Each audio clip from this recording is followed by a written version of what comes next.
sebelum lanjut nonton videonya, jangan lupa subscribe, like, dan komen ya.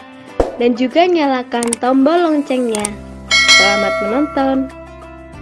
Bismillahirrahmanirrahim. Bismillah, alhamdulillah. Hadirin al hadirat yang berbahagia. Ya alhamdulillah. Puasa ini harus disyukuri. Berbahagialah orang yang berpuasa dan mau menjalankan puasa. Karena puasa ini nggak main-main.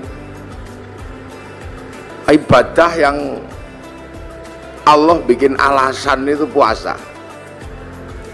Karena puasa itu seperti penyiksaan, nggak makan, nggak minum, nggak penyiksaan. Tapi Allah kasih alasan. Puasa ini bukan kamu saja, tapi orang dulu juga tak suruh puasa. Kama kutiba alal ladzina min qablikum, seperti orang dulu. Jadi puasa ini bukan sampean aja yang disuruh. Seluruh manusia dari zaman bahula itu disuruh puasa.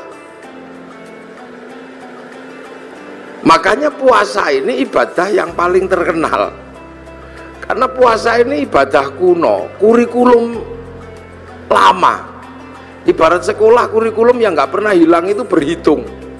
Matematika itu nggak pernah hilang kurikulumnya. Puasa itu juga sama, kurikulum kehidupan yang nggak pernah dihilangkan oleh Allah. Semenjak zaman Nabi Adam sampai Nabi Muhammad. Nabi Adam itu puasa juga. Sehari di bulan tanggal 13, 14, 15 rembulan itu puasa. Terus 27, 28, 29 akhir bulan namanya puasa Ayyamus Sud. Kalau hari terang puasa Ayyamul Bid. Nabi Idris juga puasa, dikenal dengan puasa tanpa nyawa, bila roh. Makanan tidak ada nyawanya, tanpa ikan, nasi mutih nih cara orang sekarang. Nabi Dawud juga puasa, sehari iya sehari enggak. Nabi Musa sebelum naik gunung Tursina puasa. Nabi Ibrahim puasa. Nabi Isa diajari puasa. Nabi Muhammad juga masih diajari puasa. Dan Nabi Muhammad dikatakan oleh Allah, kama kutiba alal ladzina min qablikum, seperti orang dulu. Makanya puasa ini dikenal semua manusia. Bahkan semua agama kenal puasa. Itu uniknya puasa. Dulu ada agama kuno, sekarang punah agama itu. Namanya agama Zoroaster. Nabinya Zarathustra. Ajarannya nihilisme. Itu puasa. Orang Hindu juga disuruh puasa. Jadi Hindu juga mengenal puasa, namanya upawasa. Upawasa itu nggak makan, nggak minum, nggak menyentuh perempuan. Untuk persiapan moksa. Moksa itu mati terbaik ala Hindu. Hilang raga dan sukmanya. Hanya bisa dilakukan oleh orang Brahmana. Makanya karena upawasa itu nggak makan, nggak minum, nggak menyentuh perempuan, makanya ketika Islam datang membawa tradisi nggak makan, nggak minum, nggak menyentuh perempuan, namanya Syahrus Siam, kok seperti upawasa, maka orang Indonesia menyebutnya bulan puasa. Jadi kalau sampean pengen tahu kenapa Ramadan kok disebut bulan puasa, karena dulu ada namanya upawasa, nggak makan, nggak minum, nggak menyentuh perempuan. Makanya kemudian Syahrus Siam disebut bulan puasa, karena dulu upawasa. Orang Buddha itu juga pelajaran puasanya ada. Ketika ingin mendapatkan kesempurnaan menuju nirwana, itu puasa di bawah pohon bodhi, pakai kain selempang, tidak pakai daleman. Itu waktunya tidak terbatas sampai mendapat pencerahan. Agama besar Yahudi juga puasa. Kalau peringatan Yom Kippur mereka puasa. Nasrani juga diajari puasa. Kalau hari Jumat Agung menjelang Paskah juga puasa. Jadi hampir semua agama itu kenal puasa. Karena apa? Ini syariat kuno. Makanya ndak usah heran kalau ada puasa. Orang Indonesia ini hobi kalau yang namanya puasa. Makanya variasi puasa terbanyak itu di sini. Ada puasa makan pupus daun namanya ngidang. Ada puasa mangan polo pendem yang di bawah tanah namanya ngerowot. Ada puasa diem macam bisu.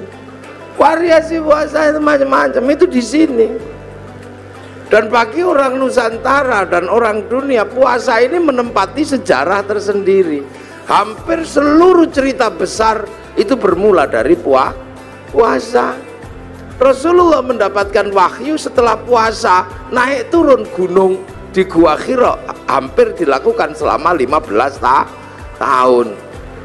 Syekh Abdul Qadir Al-Jilani mendapatkan ma'rifatullah itu setelah puasa 25 tahun di padang pasir, dibimbing Syekh Mubarak Al-Majzumi, jadi Sultanul Aulia. Di Jawa Sunan Kalijaga rojone berandal, bisa jadi wali karena puasa 3 tahun. Sunan Geseng itu tadinya cuma tukang ngambil kelapa itu, tapi kuat puasa 3 tahun, baca Ya Hayyu Ya Qayyum, itu bisa lari di atas air dan bisa meneruskan perjuangan Sunan Kalijaga. Saridin disuruh puasa sama Sunan Kudus, kalau kamu mau jadi penerusku yang hebat, puasa 3 tahun di atas pohon kelapa, baca Allahu Akbar, dilakukan 3 tahun, jadi pengganti para wali namanya Syekh Jangkung. Akhirnya Saridin, wong Pati pasti kenal itu. Jadi sejarah besarnya puasa, jangan sembrono.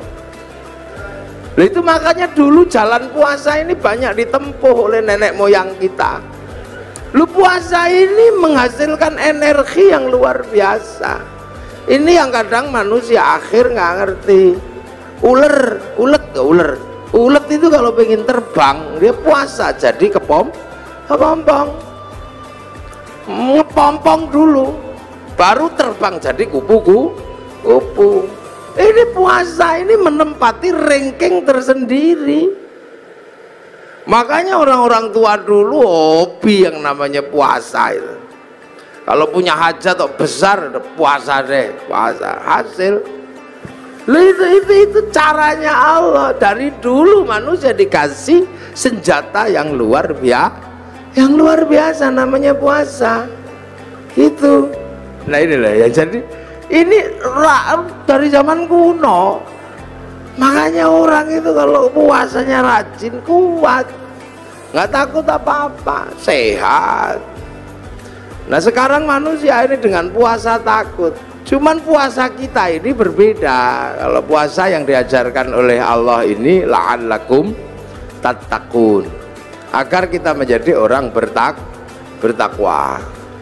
Apa sih takwa itu? Takwa itu adalah menghadapkan wajah kemanapun, merasa diawasi oleh Allah. Itu. Oh ini. Nah, makanya orang bertakwa itu menjalankan perintahnya, menjauhi larangannya, karena kemanapun merasa melihat Allah. Lah kenapa kalau merasa melihat Allah, merasa dilihat Allah, merasa diawasi Allah kok harus puasa? Ya memang itu caranya. Nafsunya harus diturunkan. Lah nafsu diturunkan dengan cara puasa. Makanya orang kalau puasanya ini kuat, nafsu egonya tuh turun. Sebab apa? Orang kalau sudah egonya turun, apa-apa bisa melihat Allah. Ayam naik masjid, itu orang kalau egonya turun, ayam naik masjid, alhamdulillah, masya Allah ada ayam naik masjid, syukur ya Allah terima kasih. Kenapa? Karena kiai akhirnya bisa mempraktekkan bagaimana membersihkan tele ayam dari atas masjid. Ilmu yang demikian sulit membersihkan tele ayam dari atas masjid bisa dipraktekkan karena ada ayam naik masjid. Nah kalau nggak ada ayam naik masjid nggak bisa dipraktekkan karena kiai tidak boleh bawa telek ke atas masjid. Jadi alhamdulillah ilmu bisa dipraktekkan karena barokah pitik. Makanya hati-hati, nafsu itu mengingkari Allah. Jadi ini makanya orang kalau puasanya kuat-kuat, ini nafsunya turun kemanapun kembali kepada Allah. Itu loh, maka la'allakum tattaqun, semoga kita menjadi orang yang bertakwa. takwa. Lah makanya nafsu ini kalau udah turun, hidup jadi enak, indah. Makanya kita ini kalau orang-orang yang sudah bertakwa enak, lihat apapun kembali kepada Allah. Makanya orang nafsunya turun ya nggak ribet. Lah orang-orang yang sudah mengembalikan semua kepada Allah enak, nggak ribet, biasa aja orang. Hidup itu indah.